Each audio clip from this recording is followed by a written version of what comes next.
I will do it and push until I make it. Qhubeka mjisi. Yes. Ubele.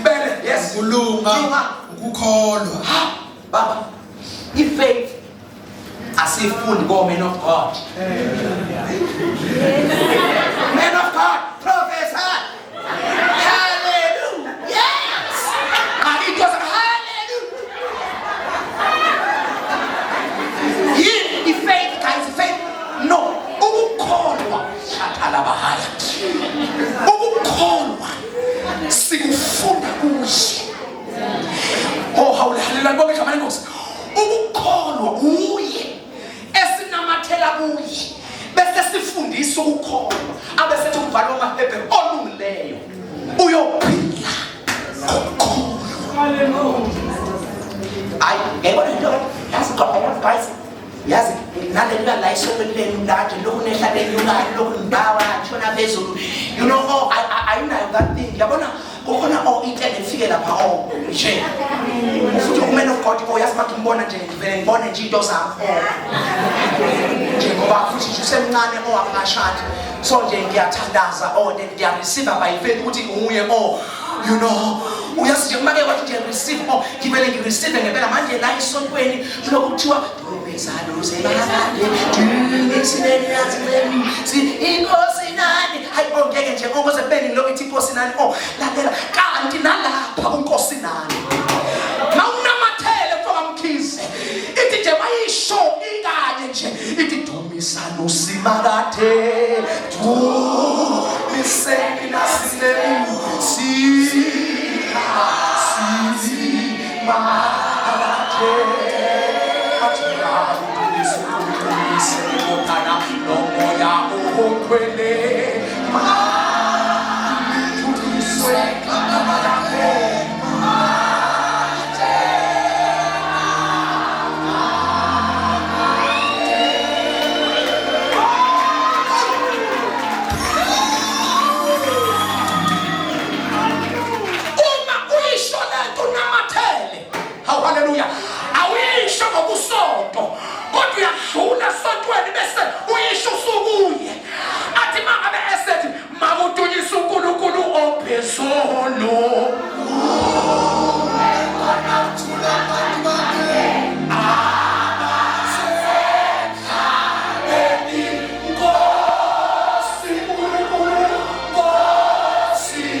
angisasuki sonamathela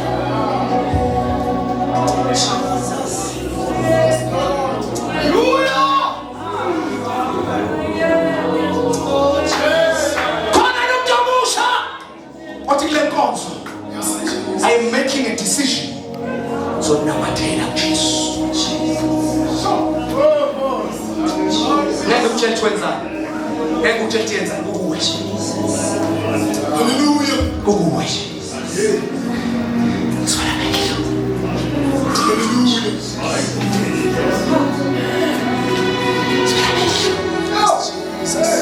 Sekhona uJesu ngabadla. Sekhona umvino wona thina sinamagatsha. Lelo gatsha elingatheli uyasusa. Kodwa lele lihlala kuye. Ulenza lithela ithelo. Kanjalo nani manihlala kimi. Ngoba ngaphandle kwami nikenze lutho ukhona yini? Uthi mfundisi ufisa ukuhlala kuJesu. Ufisa ukuhlala kuJesu. Sithi mayifika inkinga zingifice ngihlezi. Athe fika ama challenges obusha kufice ngihlezi. Gijima. Nkosi. Ufisa ukuhlala kuwe. Ufisa ukuhlala kuwe. Hallelujah. Ufisa ukuhlala kuwe. Cela mawusho njalo. Ngeke ukuthi uyenza lento okuthiwa yenza uzoyenza. But the altar is open. It's up to you.